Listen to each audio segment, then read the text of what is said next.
KJ방송 시청자 여러분 안녕하십니까. 오늘은 역사문화 이야기를 하는 시간입니다. 우리 민족 역사에 즉 한반도에 봉건사회란 존재한 적이 없습니다. 근데 왜 사람들이 자꾸 봉건사회 하는가, 그 이유를 살펴보는 시간 갖도록 하겠습니다. 봉건조선과 근대조선 뭐 이런 이야기가 있는데 이 말도 안 되는 얘기입니다. 조선은 강력한 중앙집권제 사회였는데 왜 봉건조선이라 해요? 이 말이 안 됩니다. 말이 안 되는데 왜 이렇게 하는지 오늘 이거 살펴보도록 하겠습니다. 자, 봉건은 제도로서의 봉건사회는 중국의 주나라 때 있었습니다. 중국 봉건제가. 그러니까 우리 역사에는 없었다는 얘기죠. 중국의 주나라 때, 그러니까 3000년 전에 중국의 봉건제가 있었다. 자, 봉건이라는 그런 어휘부터 살펴봅시다. 봉건이라는 것은 봉토건국의 약칭입니다. 그래서 이 봉건이라는 것은 얼핏 보면 명사 같지만 명사가 아닙니다. 이건 동사입니다.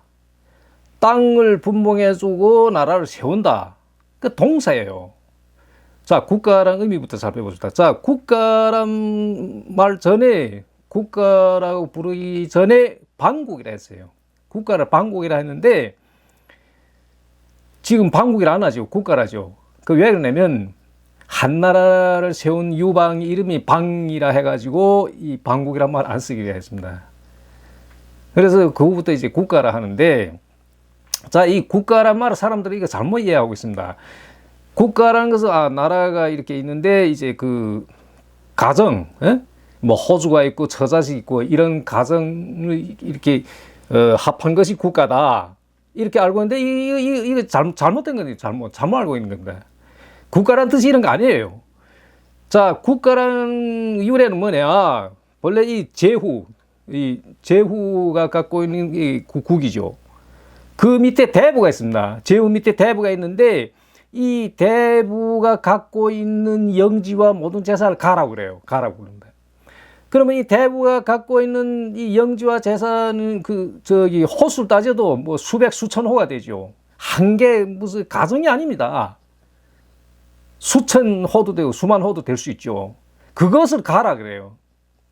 그래서 이 제후 갖고 있는 국과 대부가 갖고 있는 가를 합쳐서 국가다. 원래 이렇게 유래된 거예요. 국가란 말이 어느 호수 하나 있고 무슨 처자식 있고 뭐 요 한 개 가정 뭐 그걸 뜻하는 게 아닙니다, 이게. 그래서 이게 그 유교 이념에 수신제가 지국 병천하랑이 있는데 이것을 한국의 유학자들이 이거 전부 잘못 해석하더라고요. 어떻게 해석하냐? 수신이라는 건 선비가 공부해서 수양 쌓고 덕 쌓고 이것을 수신을 하는데 이건 맞아요. 근데 제가를 뭐라는가 하면 이 선비가 무슨 덕 쌓고 수양 쌓고 지식 쌓고 이것은 가정을 고르기 위해서이다. 가정이라는 호주가 있고 처자식, 요 가정을 이런 이 해석이 어디 있어요? 이런 해석이. 여기서 말하는 제가라는 건 뭐냐? 선비가 덕 쌓고 수양 쌓는 그 목적은 뭐냐? 이 대부를 도와서 이 가를 고롭게 하는 게 그것입니다. 이 한 개 가정이 아니에요. 그리고 치국은 뭐냐? 이거 제후의 몫이고 병천하 이거는 천자의 몫이고 이렇게 다 역할이 분단된 겁니다. 근데 이 한국의 학계는 진짜 이거 문제예요, 문제. 이런 걸 이거 역사 유래를 똑바로 모르고 그냥 그저 겉으로 드러나는 어떤 그 표면적인 것만 보고 이럴 것이다. 정말 잘못된 겁니다. 자, 봉건사회라 하면 중국의 주나라 때 3000년 전에 중국의 주나라 때하고 중세 유럽하고 중세 일본하고 세 곳에밖에 없었습니다. 봉건 제도가. 그 외에 지역 나라에는 봉건제가 존재해 본 적이 없습니다. 자, 그러면 그 봉건이란 그 뜻을 깊이 살펴봅시다. 자, 봉토건국. 여기서 토는 뭐냐? 예를 들어 주나라가 이제 봉건제를 만들어냈는데 그 주나라가 원래 그 주민족들이 갖고 있는 고유 땅과 그 다음에 은나라를 뒤엎었으니까 그 전리품을 얻은 땅이 있겠죠. 이 땅들을 형제나 친인척, 그 다음에 전공자,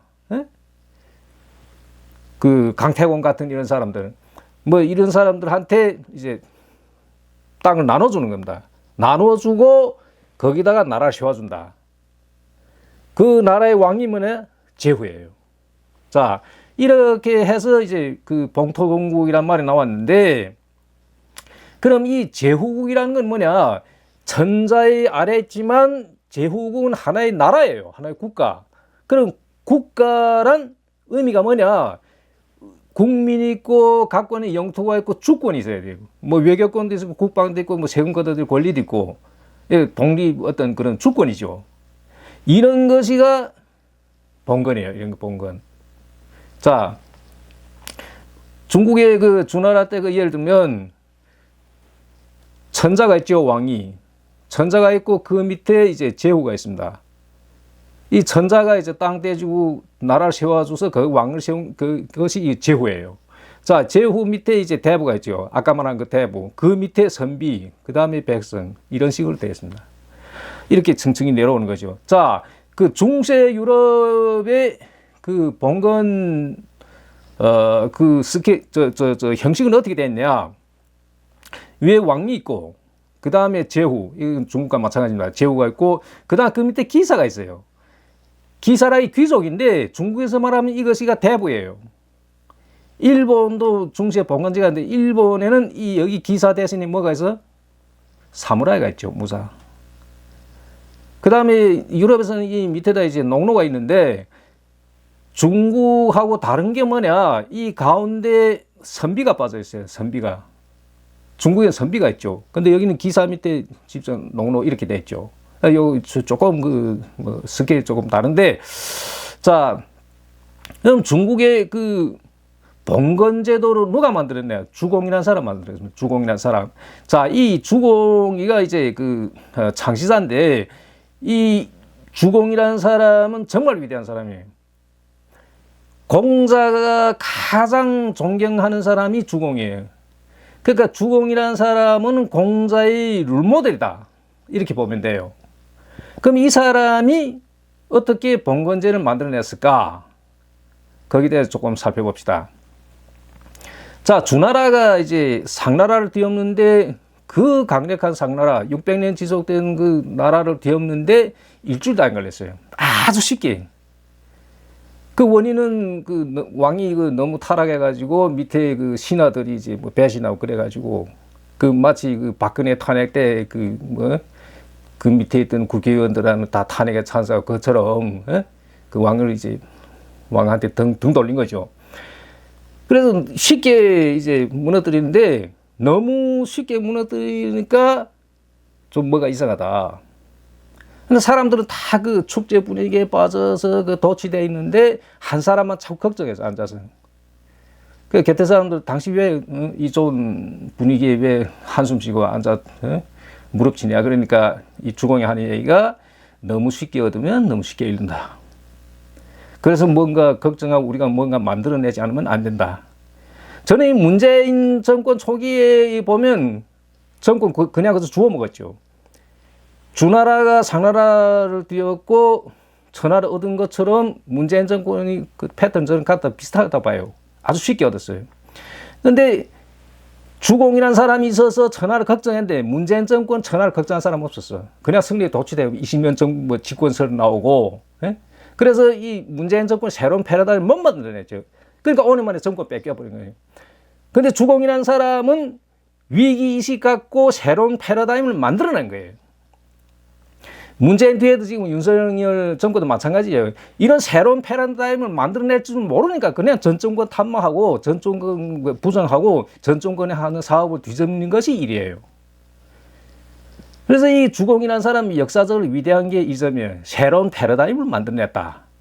그러면 구체적으로 어떤 걸 만들어내는가? 정치적으로는 분봉제, 이것이 봉토공국입니다. 분봉제. 그 다음에 경제 제도로서는 정전제, 우물정자식으로 이제 토지를 이렇게 9등분해가지고 이 가운데 여기 제후목시라고 나와 있는데 이게 무슨 뜻이냐면 여기 공전이라고 그래요. 이 나머지 8개가 사전이라고 그래요. 사적을 갖고 있는 땅들. 그 다음에 이 공전이라는 건 국가의 어떤 소유 뭐 이런 뜻이에요. 예. 그래서 이런 정전제를 실시하고 그 다음에 문화적으로는 예약, 그 다음에 사회적으로는 정법 이렇게 했는데 이 예약과 정법이 유교 이념이에요. 자, 이것을 한반도에서 이 예약과 정법을 가장 심각하게 받아들여요. 중국보다도 이거 더 심각하게 받아들였어요. 자, 여기서 우리가 알아야 될 건 뭐냐. 위에서 말했다시피 봉건제라는 건 중국의 주나라 때, 그 다음에 중세유럽, 중세일본 세 곳이밖에 없었습니다. 봉건이라는 게 한반도에는 없었어요. 한반도에는 시종 뭐냐 중앙집권제였어요. 강력한 중앙집권제. 조선시대는 더구나 했어요. 강력한 중앙집권제. 무슨 봉건 같은 얘기. 물론 지방 호족들이 세력은 셌어요. 근데 그거는 피경 봉건제에서 제후와 다른 개념이에요. 다른 개념. 그래서 그 왕건은 지방을 어떻게 잘 다스리고 평정하기 위해서 정략 혼인했죠. 부인이 29명이라 하는데 그 지방 호족의 딸들과 이제 혼인식 해가지고 이제 그것을 이제 지배하고 그런 식으로 했지 무슨 봉건제 무슨 이런 건 아니었습니다. 예, 그건 그 거리가 멀어요. 근데 지금은 자꾸 봉건 하는 것은 제도로서의 봉건은 존재하지 않았는데 그 관념상에 그러니까 이 봉건이라는 게 이렇게 표시되어 있었죠. 예, 개방되지 않고 미개방적이었죠. 그런 어떤 관념에서 무슨 봉건 사상, 봉건 이식, 봉건 관습, 무슨 봉건 미신 뭐 이런 이야기도 나오는데 일면 그것을 뭐라는가 하면 고태라고도 하죠. 고태. 우리 고태란 말을 잘 썼죠. 요즘 말로 말하면 뭐냐? 꼰대. 예, 꼰대. 그 이상이 아닙니다. 꼰대예요, 그냥. 그럼 한반도에는 봉건제도라는 게 존재하지도 않았는데 이제 관념상의 봉건은 존재했겠죠. 그런데 자 문제는 뭐냐? 우리가 자꾸 이렇게 우리 서두에서 보다시피 무슨 봉건조선 이런 이야기를 하는 거는 뭐냐? 마르쿠스의 영향받은 결과라고 해요. 마르쿠스의 영향. 자, 이 마르쿠스란 사람이 역사 5단계설이라는 걸 내왔습니다. 그 역사를 5단계 나눈다. 어떻게 나누냐. 원시사회, 노예사회, 봉건사회, 자본주의 사회, 그 다음 공산주의 사회 이렇게 나눈 거예요. 그러니까 막스의 역사 5단계에서 그대로 따르면 이 봉건사회라는 건 전 지구상의 지역, 나라들에서 다 존재한 것처럼. 근데 실제 그렇지 않죠. 그러면 이 한반도에서도 학자들이 자꾸 무슨 봉건 조선이 어떻고 봉건 사회 어떻고 우리 무슨 역사의 무슨 봉건이 어떻고 이런 이야기를 하는 거는 뭐냐 이런 주장은 결국에는 마르크스의 역사 5단계설이 영향받은 결과다. 저는 이렇게 봅니다. 자, 다음 시간에는 아주 심각한 이야기를 해보겠습니다. 지금 중국 전조 학교들에서 중국어로 수업한다고 그럽니다. 그럼 이 문제를 어떻게 볼 것인가 여기에 대해서 말씀드리도록 하겠습니다. 많은 시청 바라겠습니다. 감사합니다.